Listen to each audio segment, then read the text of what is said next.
Hello, everyone. Welcome to Progress Junior Golf with Live Sport Now and the England Golf Young Ambassadors. My name's Steve Jackson, and this is Ian Waterhouse.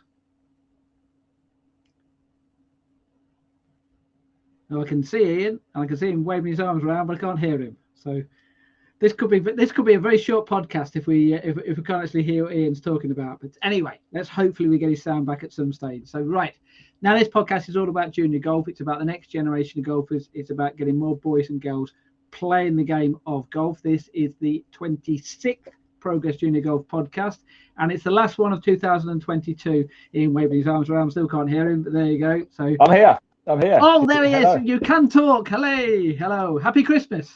Happy Christmas, everybody. Yes, as you said, last one of the year as well, Steve. Very, very sad, very emotional.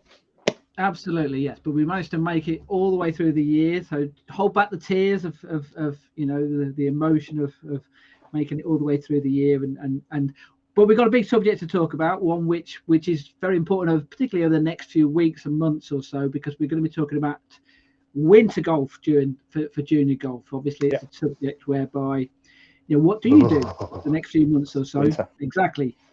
Hibernate. Particularly since we had our last podcast, I think the weather. I was supposed to be going to a winter competition in Bedfordshire, and I looked at the weather forecast on the Sunday morning and thought, tell you what, I'll play a little bit of a sickie here, and I won't go along. As it panned out, it was cancelled anyway, so probably just about worked out right. But it did look a little bit cold. It's warmed up a little bit now, so hopefully there's more opportunities now for players to play in golf competitions and have practice and all that kind of stuff. So that's the subject we're going to be talking about. To help us out, then we're going to have England Golf Young Ambassador Emily Horsted on. She's going to be live on the show. We're also here as well. It was on the last podcast, Chris Hanson, the 2020 ProTour co-founder. It was a pre-recorded interview with him. We did speak as well about winter golf as well. So we're going to have a chat with him, hear his thoughts about practice, playing in competitions, and what you can do during the winter months. We were supposed to have the Shires Junior Golf Tour director Keegan Jameson on, but unfortunately he can't make it. Now, I'll tell you his excuse, because I'm not going to use the word reason, because it's an excuse. And bearing in mind the subject we're going to be talking about is winter golf. The reason why is because he's booked a holiday to Australia, so he's getting himself ready to go to Australia. So his winter golf is going to Australia. So hang on. He's getting himself ready. He's getting himself ready so he can't appear on the. I mean, when is he going? Like an hour?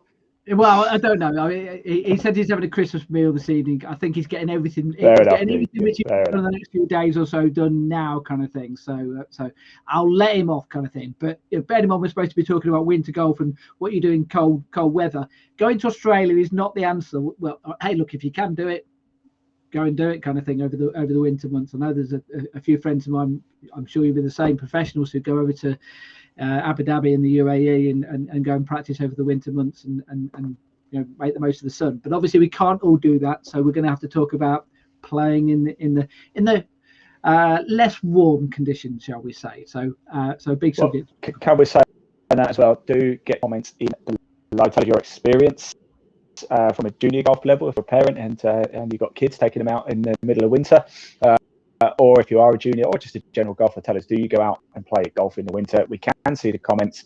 If you keep them nice and clean, we can show them on screen as well. The live chat is open. Live Sport Now on YouTube is the place to head over. There's a link in the body of this broadcast. Give it a click, it'll take you straight through into the live chat.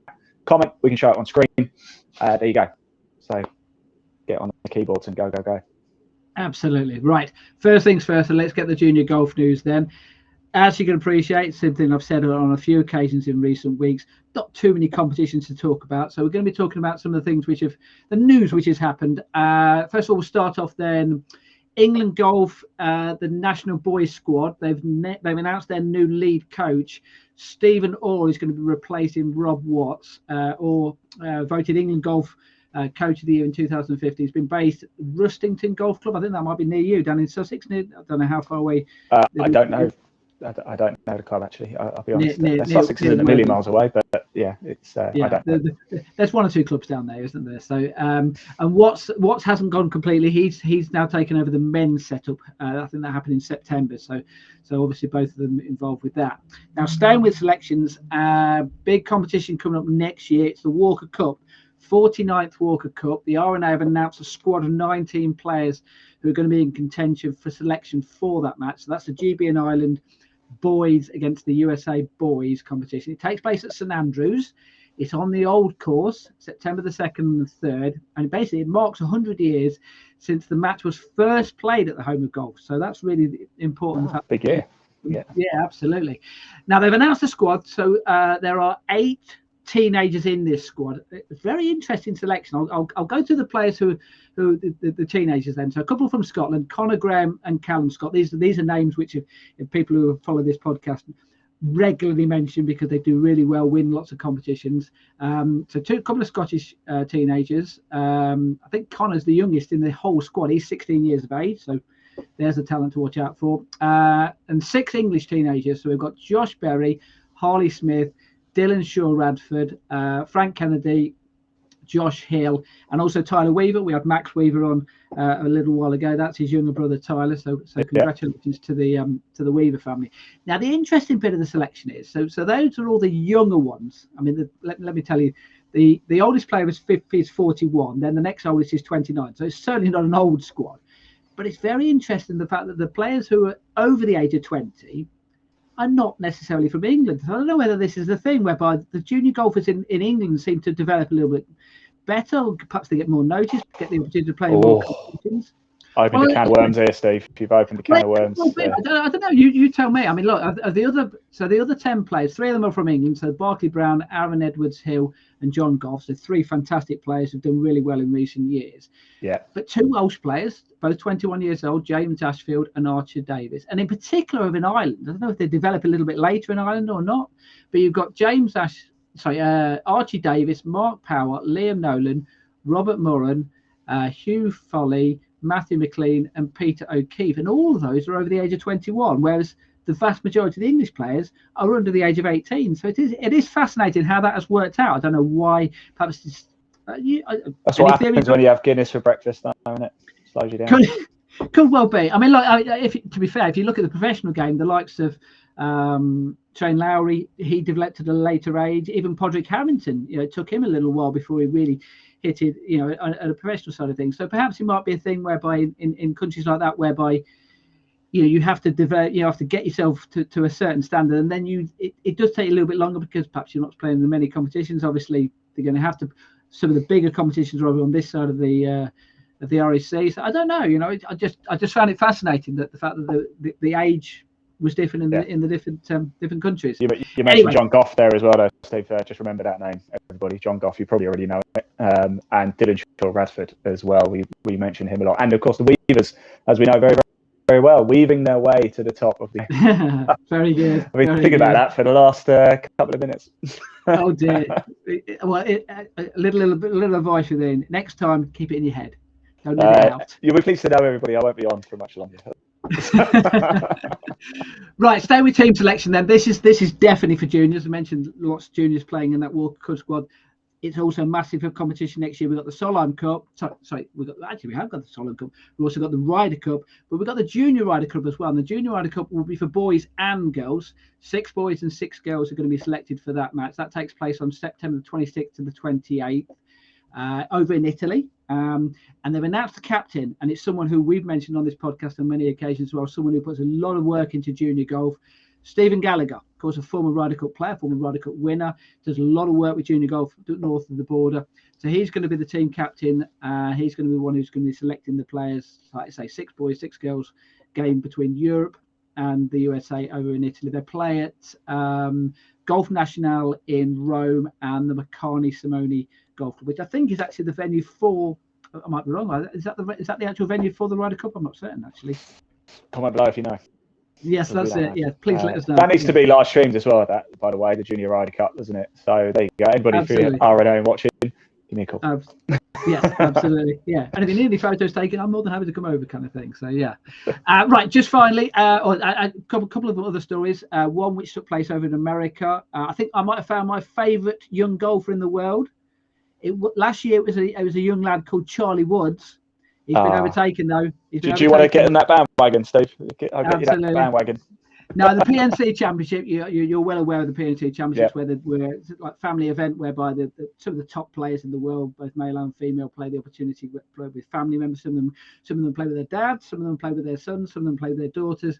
Well, Will McGee became the youngest ever player to play in this competition, later 11. His mum is someone who you might have heard of called Annika Sorensen. Yeah. They've done one or two things and done all right for herself. That's it. Yeah. No, so good tennis player, wasn't she? Oh, you are going to get into trouble. Only joking. Yeah. Right. That invite to cover the Junior Ryder Cup has just been cancelled. It was never there anyway. Well, probably not. No. Now they finished 17th in the competition, though. But I don't know if you've seen some of the clips on YouTube and on Twitter. But he held a couple of really good putts, and 11 years old, he's got a bit about him, kind of thing. He had a big smile on his face throughout the entire tournament. So really pleased for him. Right, just finally then, someone who came on the podcast a little while ago, Anna Dawson, talking about the Faldo Series. She came on, she did really well in the Faldo Series, won the event over in the UAE. When she was on, she was talking about the fact that she was going to be playing in the European Ladies European Tour qualifying school. Well, that just finished today, and I'm pleased to say she has got a card for the Ladies European Tour. So she went into that event as an amateur. Yes. I'm presuming now that she has got a card, she's going to turn professional, and hopefully we'll see her. I think it's a Category 2 card. So she basically, it was the top 20 plus ties. Got the main card. She finished 31st though, but really good finish to the tour. This was played over out in La Manga. Started off 74, 71, 77, and then when you really need to put the pressure on, get the scores in, finished with 269s to finish 31st. Oh. Only a couple of shots off finishing the top 20 there. So well done. Future winner there, handling pressure like that. Absolutely, yeah. Well done to her. And just looking at the people who finished in that top 20, a couple of teenagers. Nastasia Nadal from France, she finished third, 18-year-old, and another 18-year-old, Denmark's Amelia Leth-Nielsen, finished 13th, shot 64 in the first round though, so that's one way to start a tournament. And interesting as well, the 24 players, so like I say, it was top 20 and ties went through. 24 players got the main card. Actually, only 3 British players. So interesting the fact that a lot of Europeans must be doing very well. Obviously, it is the Ladies European Tour. But well, maybe we just developed later than everybody else. Yeah. Who knows? My theories. But the 3 British players who all got cards: Annabelle Dimmock, Leanne Bramwell, and someone who did very well in the Women's Open, I think last year, if memory serves right. Leanne Bramwell as well, Steve. Sorry, former Faldo Series winner, won the Wales Championship in a couple of years ago.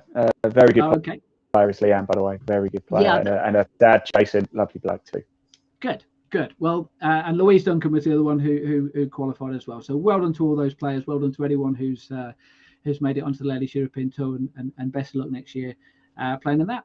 That wraps up the junior golf news then, which is, of course, the last one of the year. We'll probably do, when we do one next year, we'll probably have a bit of a roundup and look at some of the highlights from 2022 and what we're going to look forward to when we do the news next year. But let's get on with the podcast today. We're going to be talking about winter golf. We're going to have pre-recorded interviews with 2020 ProTour co-founder Chris Hanson. But live on the show, we've got England Golf Young Ambassador Emily Horsted.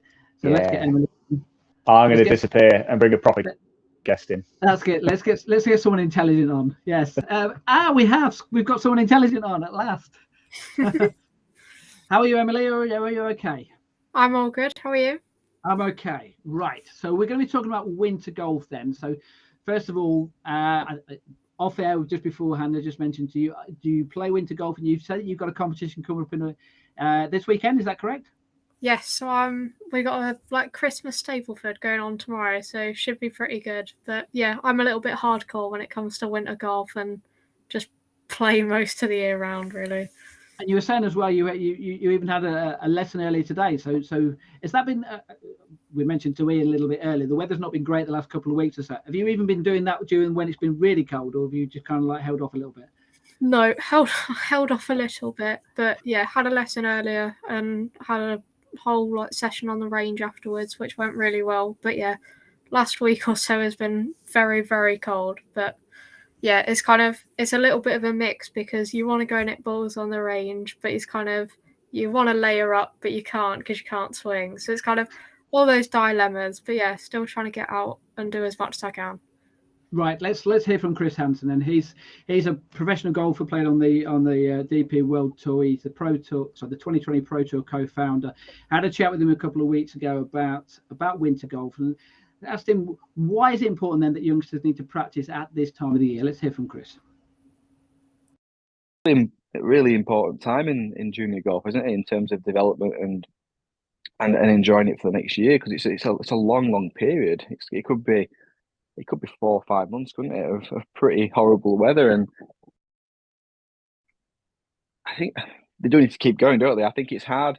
It's obviously there's a big pressure on parents to get children to the driving range. I've got 3 girls myself, and they do so many other sports that now that's probably one of the hard things, isn't it? There's so many opportunities to do different things. So, but yeah, I think if you could get involved if there's a golf club or it's not so much a junior society, is it? But a group of golfers where they're together and there's probably a bit more interaction there, a bit more motivation between themselves to be there and to socialise. And an hour at the driving range in the cold just hitting shots is quite a long time, isn't it? So I think if you can bring some groups together, and then maybe it takes a bit of pressure off parents having to do it every week. They can split that up between a group, and I say maybe 2 hours at the driving range and 5 or 6 kids get together. I think it'd be a nice way to sort of keep them going. And let's look specifically then at a driving range during the winter, because what do they need to be doing? Because obviously, it's all in good hitting balls just for the sake of hitting balls, but there's obviously you need to be doing things which will help your golf when Sure, you can get out on the golf course. So what would your advice be as far as that's concerned? Yeah, so I always try, whatever level of golfer, really try and if they are keen to want to get better, to structure an hour of time where I'm sure they have a coach where there's a little bit of development time of doing certain technical things, but then the coach should be able to set them, or whether the juniors have to do it themselves, but if they've got a coach, set them some little challenges. So there might be they'll do 10 minutes technique, and they'll do 10 minutes of a little challenge where it might be 20 shots and they have to record how many they hit between 2 targets, or 20 shots and they have to record how many yards they missed the target by each shot. And these games can be made as hard or as easy as possible, just to keep them engaged, keep them interested. And I think if this is quite maybe a high level, but I think golf's really difficult, and to win at golf is very, very rare. So I think in practice, you've got to create opportunities to win. So like if they've got loads of little games, and in the winter they do a schedule of games every other week, and they can track it, and they keep beating their own scores. They're doing all these little winning emotions and feeling really good about themselves through the winter, as opposed to just hitting balls and not really seeing improvement, or not really getting any excitement or any motivation from anything. So hopefully it would keep you wanting to go back to the range to beat 10 out of 10. Oh, sorry, to get 17 out of 20, then to get 18 out of 20, then to get 20 out of 20, and give yourself a big pat on the back and a high five and a nice little reward from your parents or something. How much of the time would you split between, kids want to smash the ball, they want to get the driver out, they want to be hitting that driver as hard as they possibly can, kind of thing? How much do you split between that and also working on your long irons, your short irons, all different clubs? Yeah, it's challenging, isn't it? Like, obviously, it depends how good a driving range is, but I would just try and break parts of the game down into sort of 10-minute sections. So maybe I got 10 minutes now of hitting driver as hard as you want. Okay, now you're going to do 10 minutes of wedges at 4 different targets. Then you're going to do 10 minutes of a mid-iron game. And I think there's a lot of information out there, and there's so many different things what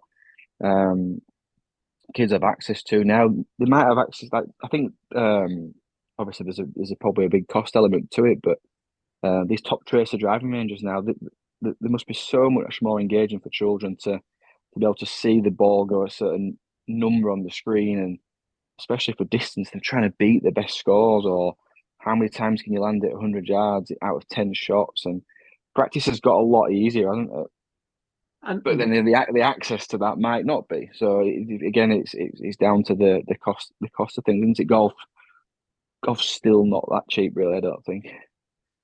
I mean, you mentioned top tracer and things like that. There's also golf simulators and things like that, whereby Yeah. make it a little bit more fun. It's winter, it's cold, but you could be playing Pebble Beach, you could be playing a golf course somewhere, wherever, couldn't you? So something make it a little bit more interesting during the winter.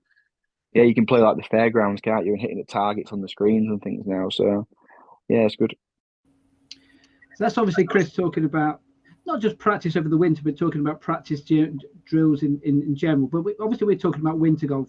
With you, Emily, I mean, how much practice do you do over the winter as opposed to how much do you do during the summer? Well, it's kind of a little bit of a mix, really, because it's kind of, I try and definitely kind of get more practice in over the winter, because obviously it is that kind of building time. A lot of kind of juniors will probably agree with me, where it's kind of, you'll play as much as you can over the summer, and then it's kind of all the hard work and the practice gets put in over the winter and that kind of period.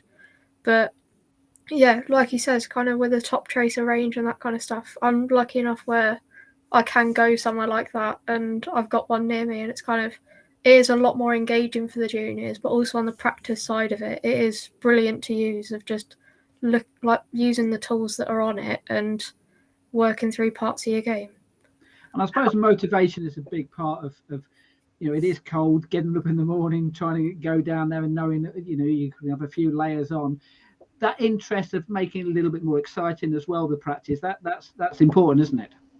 Oh yeah, of course. It's kind of, a lot of it is also kind of changing up your practice and kind of varying bits of pieces. It's kind of like he says, adding like bits of challenges and all that kind of stuff. But it's like, it's going through all of your bag, not focusing on like one little bit of it, because it's kind of having that bit of a change each time and varying it up kind of makes it more enjoyable, where you're not just focusing on one bit of your game that you need to work on. It's kind of picking bits, even if it's stuff that that you're good at or you're better at.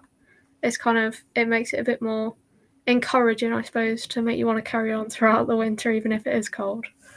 I mean, Chris mentioned as well, he used the word society, but groups of juniors are getting together and making it more of a, if you go down on your own, it might be with a parent or with yourself. I don't know whether you go down with your sister or not that, but when there's more of you down there, it makes it more appealing. Is that a fair comment?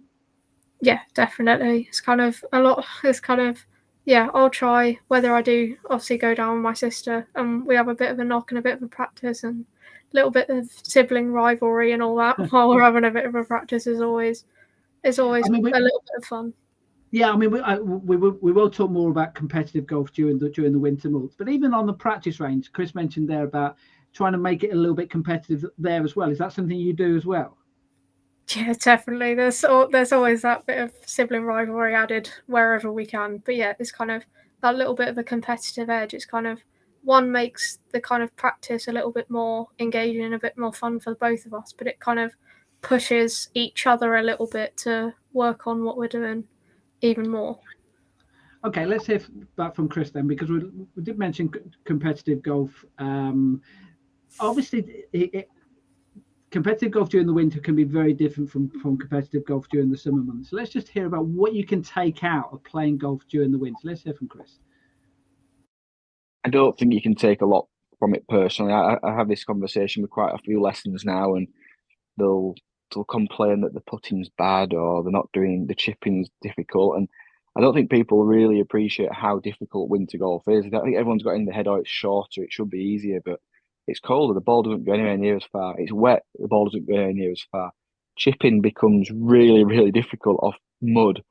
Putting, there's so many more elements to factors what stop the ball going in the hole. Like a friend of mine said, "Oh, my putting's terrible at the moment. I need to go and have some lessons." I said, "Just forget about it for 3 months. Maybe just do some putting at home on the carpet and just keep a stroke going." But you can't.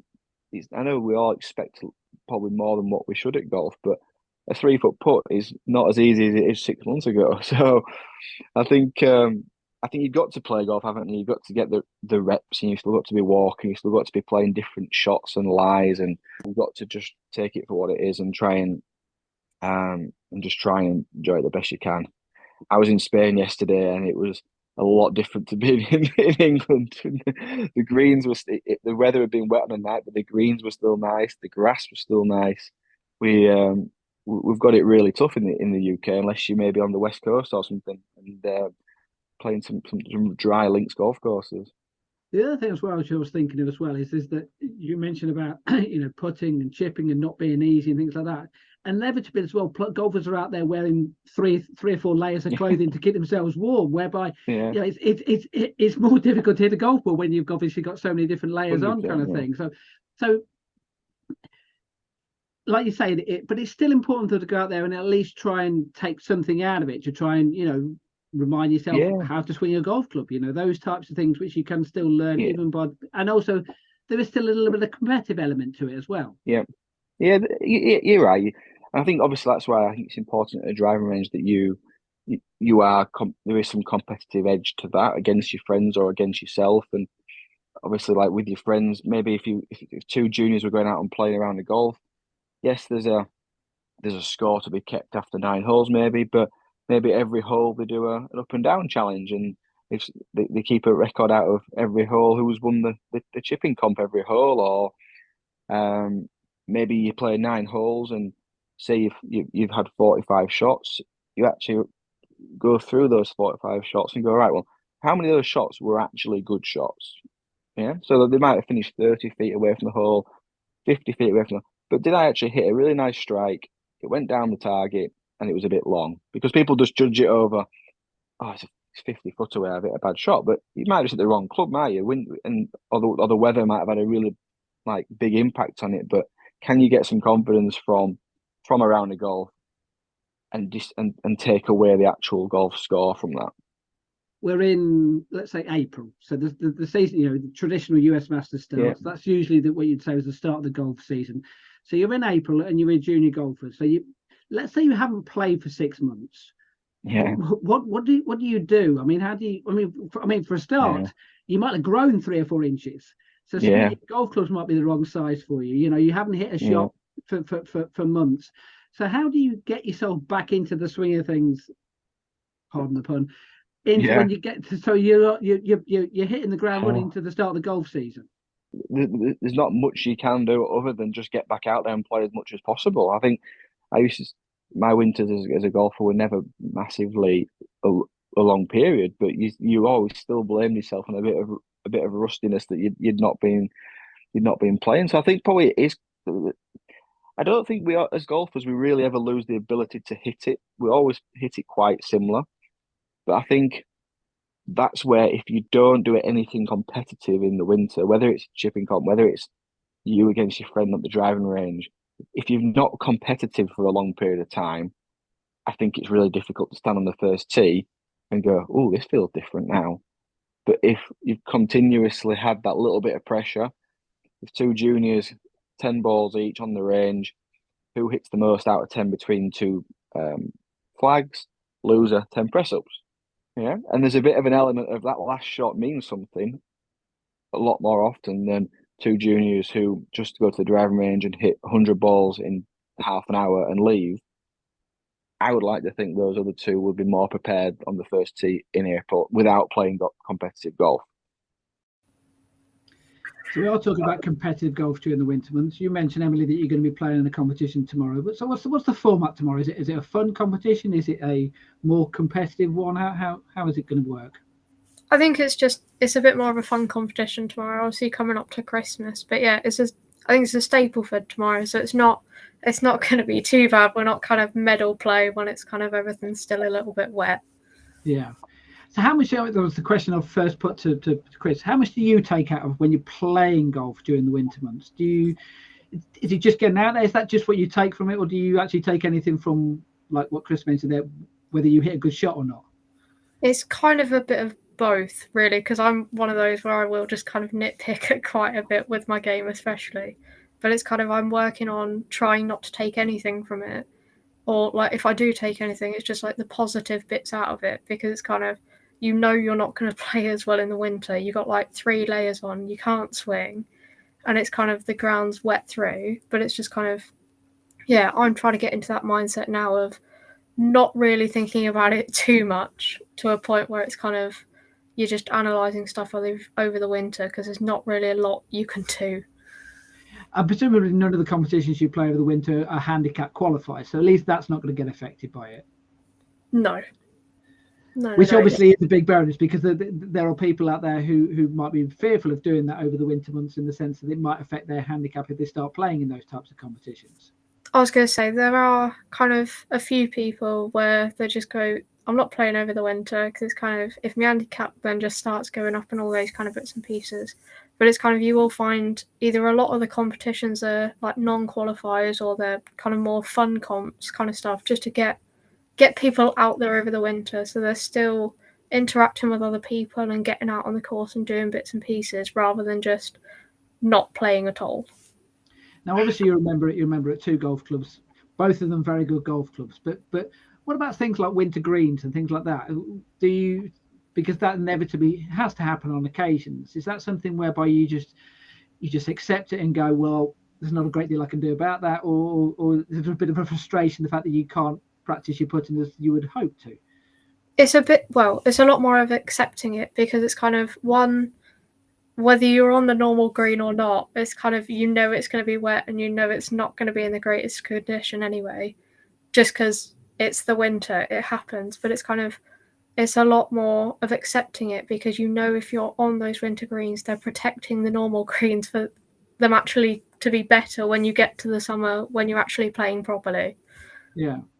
And also things like, as well, of forward tees as well, preferred lies. So you almost have to teach yourself, or would you tell me, do you have to teach yourself to almost like say, this is say proper golf, but you know what I'm saying, in the sense of try to accept that, the fact that this is not what I'm going to be facing in April, May, June, certainly in the summer months. Yeah, it's definitely accepting it, and just you face it. It's kind of, obviously it's not the course that you're used to in the summer, but it's kind of, A, it's winter golf, and B, they're only protecting the course, so it's better when you get to it April, May time. Now, we would have had Keegan Jameson on from the Shires Junior Golf Tour. I actually do work with the Shires Junior Golf Tour, and I know that they are organising 3 events in January, February and March at Brampton Heath on the par 3 course there. Is that something which you've got? I know you do some club competitions, but is that something you've got involved with as well, playing in competitions which are, going to different places and playing in little tours or things like that? Is that something which you've done during your juniors? Yeah, so you say about the Shires, it's kind of, that was one of the things where when I kind of first started playing golf, that was one of the things that I got involved with for a bit, and a couple of years around there, and playing in those bits and pieces. So it was quite good, especially over the winter. Like you say, there are still them couple of bits and pieces that you can get involved with. But even kind of at a county level, there's still bits and pieces that are kind of going on that you can do. And I know near me, it's absolutely brilliant what they're doing, but kind of at Woodall, they're set up a bit of a long drive thing. So one a month throughout the winter, it's kind of, there's about 20-30 juniors all rock up, and we all just try and beat each other and beat our own scores and bits like that. So that's always a laugh. Actually, it's something which I haven't spoken to Chris about, but it's something I'll probably ask you about. You obviously play at a decent level. You play at county level. What kind of coaching do you get during those winter months? Because in my experience of watching counties, they do most of their coaching during the off season. They don't tend to do too much during the summer months. Has that been the same with yourself? Similar, yeah. So it's a bit of a mix. So it's kind of pretty much all year round, really. There's kind of some form of something going on, whether it's kind of the development coaching and all those kind of bits and pieces. But there's always coaching to be done, whether it's kind of individual or like as a group with the county and that kind of bit. Because obviously throughout the season, but especially over the winter, it's kind of putting that time and putting that work in to develop for the next year.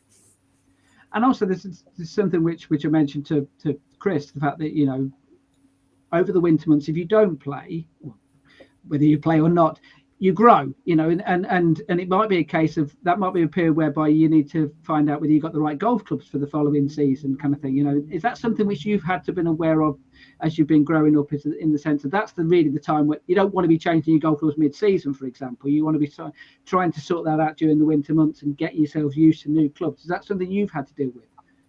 Definitely, and it's kind of, you say about that now, it's kind of a lot more recently. I've just got a new set of irons, which is kind of only a couple of months ago got them. So it's kind of, that's been a bit of my work throughout the winter, ready for next season, where it's just working on those kind of distances and gapping and all those kind of bits and pieces with those to make sure kind of going into the season April, May time, then we're all good to go. I was going to say, and how difficult is that? Because obviously, as you well know, during the winter months, the ball doesn't fly as far as it would do during the summer months in the air, and obviously it certainly won't move as far when it hits the ground, kind of thing. So, how much do you notice? Can you take of how your golf is developing during the winter months? I don't take a massive amount out of kind of the distance side of it, and it's kind of how the ball flight and all those bits and pieces, because it's kind of, I know how much the weather's going to affect it, and obviously it's not going to go as far, anywhere near as far for that matter, but it's a lot more of the side of your swing and making sure that's good to go, and then it's kind of when the weather kind of turns, gets a bit better, then the distances can then all be worked out and go from there.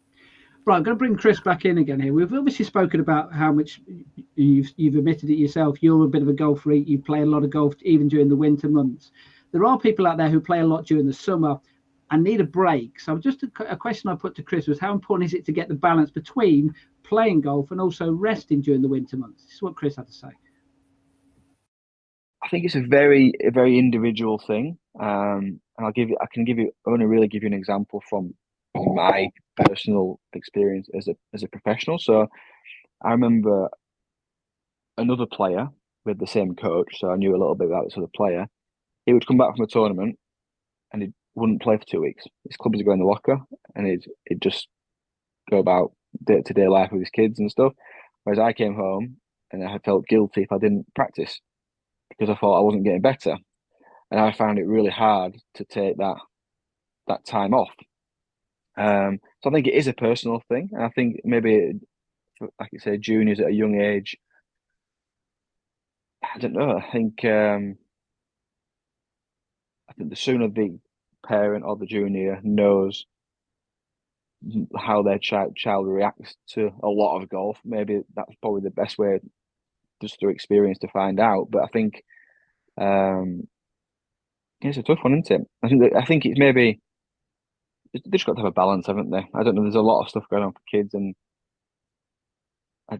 there is some bad examples, isn't there, of some children who are maybe doing too much golf, and maybe that's not just down to the junior, that's maybe down to the parents, I guess. You mentioned yourself being a parent of having children yourself who play a bit of golf as well.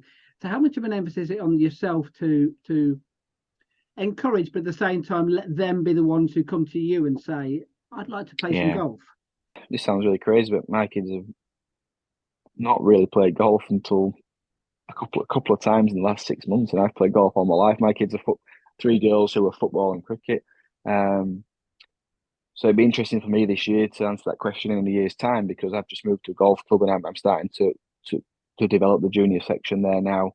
And my children will probably be involved in that with some of their friends. So, I've never pushed golf on my children, but they have asked about it. But I guess with my traveling, I've not been around as much as maybe to give them enough chance to do it, really.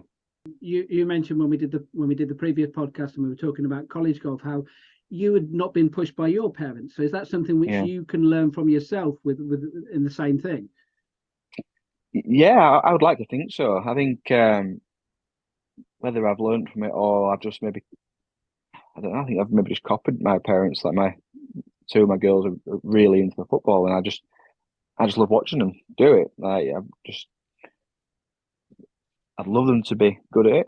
I think from my own experience of how tough golf is as a profession, and I think especially women's golf, I don't know how much I want them to play professional golf, really.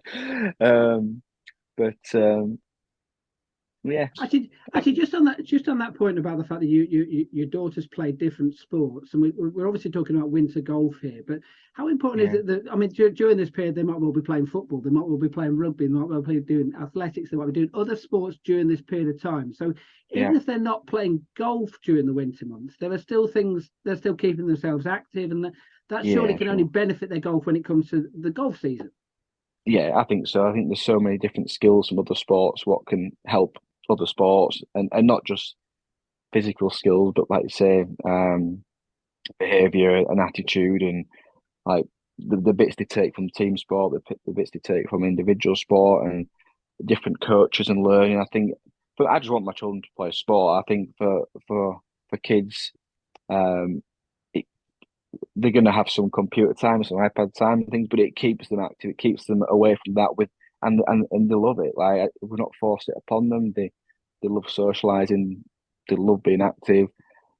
They're okay here. They're not brilliant, but like I'm not pushing them to be superstars. They just enjoy playing it, and I think it's just, my wife was sporty. I'm sporty, and I think the whole picture of what sport provides for children and especially golf's an amazing, wasn't it, for socializing and for meeting people and for careers and everything. So I just want them to play sport.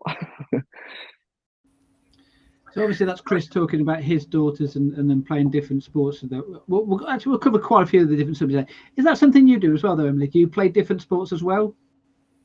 Lots more different sports, but it's kind of getting involved in like little bits and pieces. It's kind of especially staying active throughout the winter as well as just playing golf. It's kind of I've done like probably what most girls usually do. I've done dance since I was very, very small, but it's kind of not so much now because it's kind of COVID put a bit of a stop to that, which I think most people can say that for something or another. But yeah, it's kind of, if it's not golf, it's kind of I'm doing something active in some kind of way, whether I'm out running or something.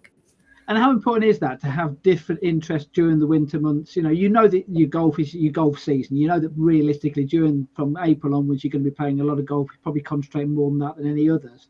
So how important is just to kind of like take a step back over the winter months? It's massively important because it's just, I find especially kind of with younger juniors and stuff like that, there's kind of, it just gets quite a lot after a while, and it's just kind of continuous golf all of the time. It's kind of it's one of those quite frustrating sports anyway, but it's kind of that balance between other bits and pieces as well is always nice because it's kind of transferable skills from other bits and pieces is great, but it's that kind of stuff. Yeah, and also not only that as well, but also, you're at school, and I mean, I don't know how old you are at the moment or whether you're doing GCSEs or A levels at the moment, but they might be at this point. Yeah, I mean, my son is just doing his mocks for his GCSEs. So obviously during those winter months, you have different pressures as well. How difficult is it then to say, well, actually, I can't go to the golf. I've got other things which I need to do.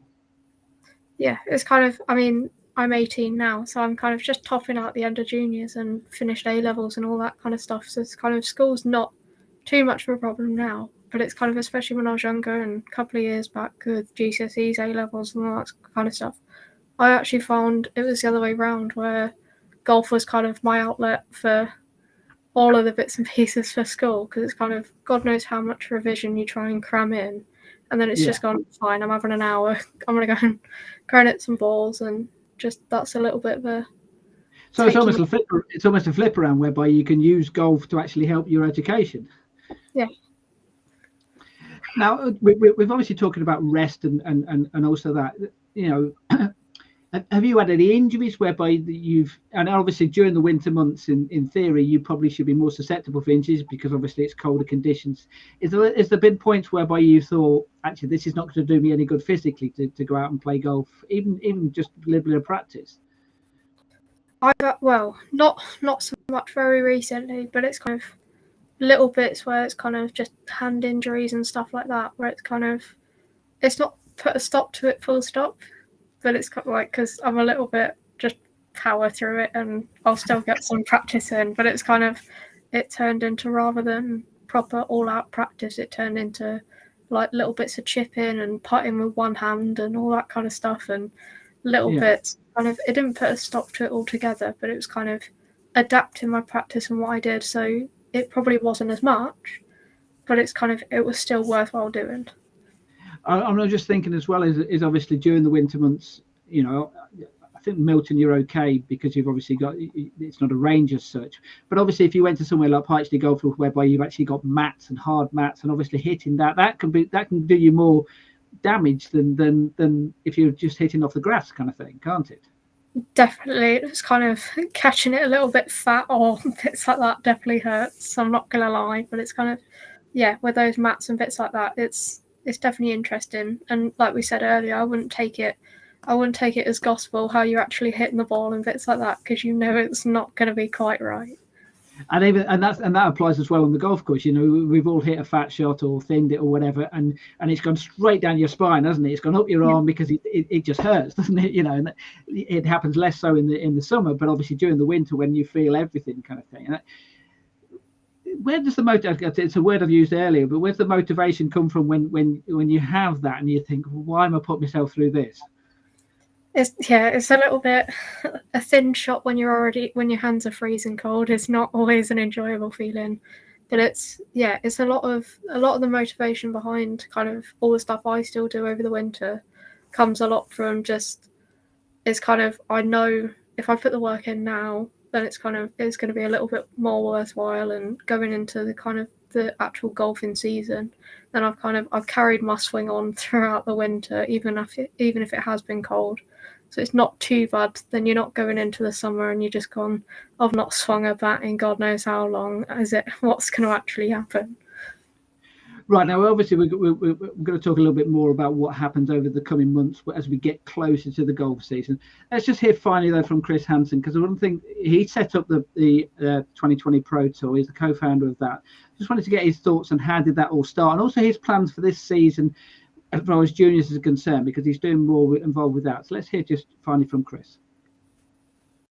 Personally, I've played all levels of the game professionally, amateur through to professional, and when my career was quietening down through COVID, and I decided that I was going to take a bit of a break from it, me and my partner in the 2020 Pro Tour thought there was a nice opportunity to create a mini tour for players, for pros,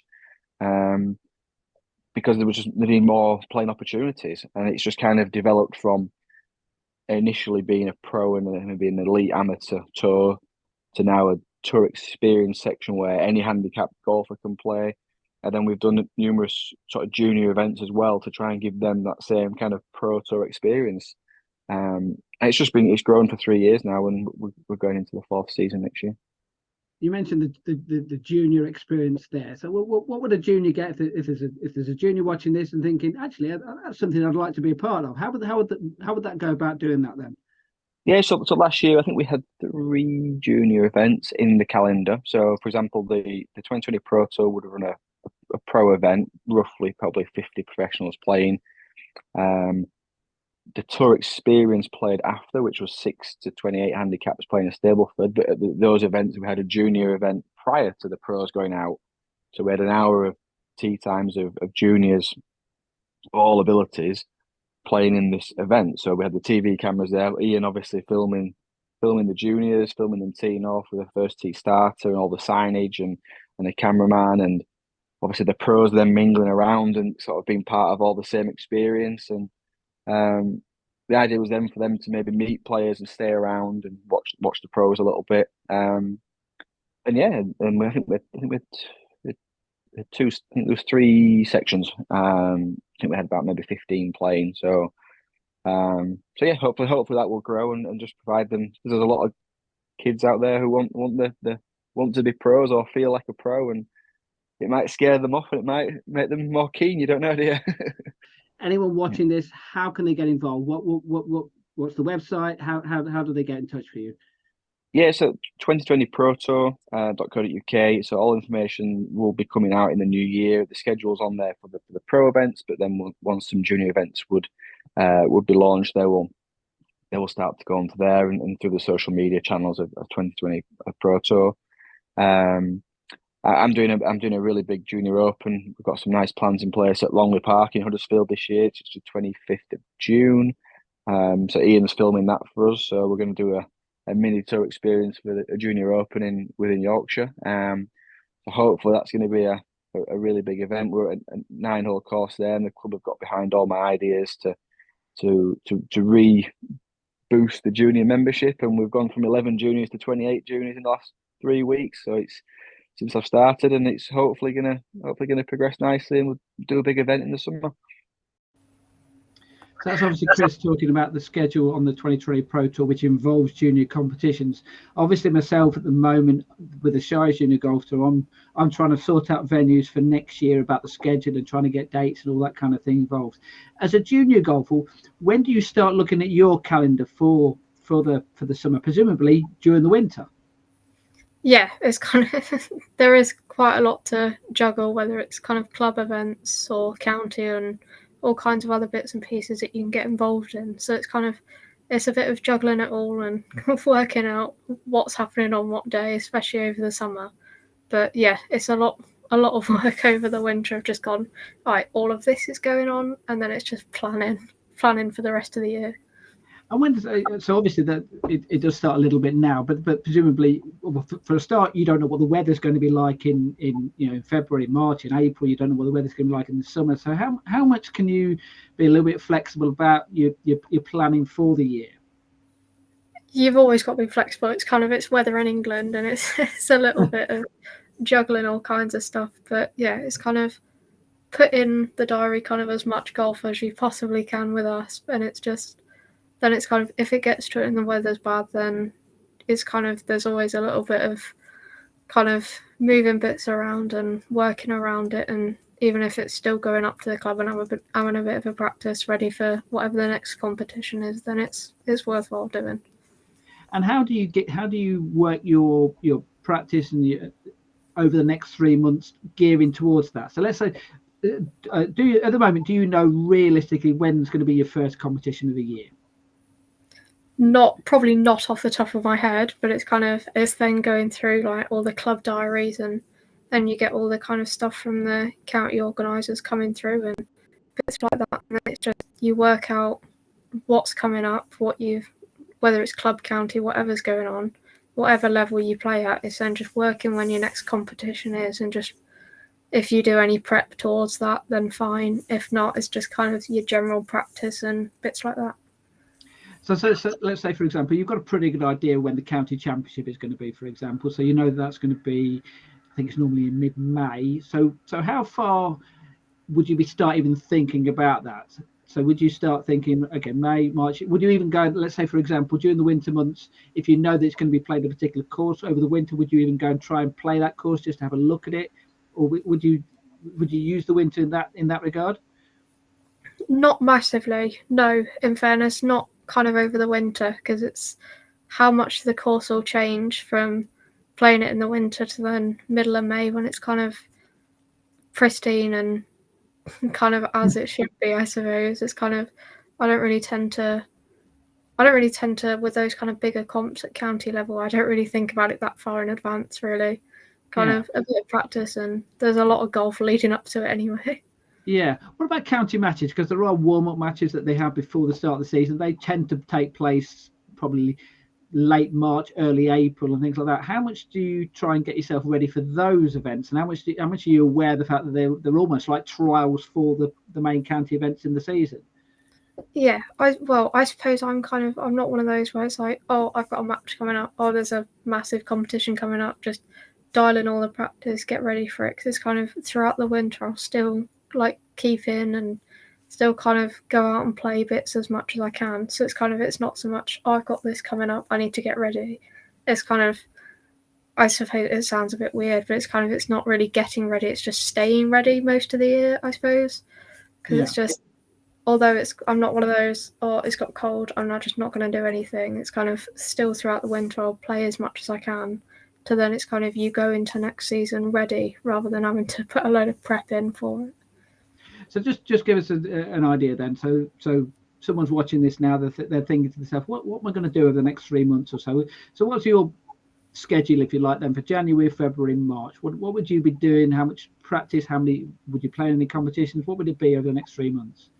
Obviously, it's kind of over the winter period. There's not a lot of like comps anyway. Obviously, you get your monthly comps at your club and bits like that. But much past that, there's not really a lot going on. But it's kind of I'll go, whether it's out with kind of my family or some of the guys that I play golf with, and it's kind of we'll go out and like we kind of touched on earlier with the little bits of challenges going around the course, and we'll have kind of challenges with each other where it's kind of who has the most amount of long drives and who like most amount of fairways hit, greens hit in regulation, who's like the least amount of putts and bits like that, where it's like technical bits all the way around the course, and then it's just kind of a little bit of a competition element added to it as well at the end.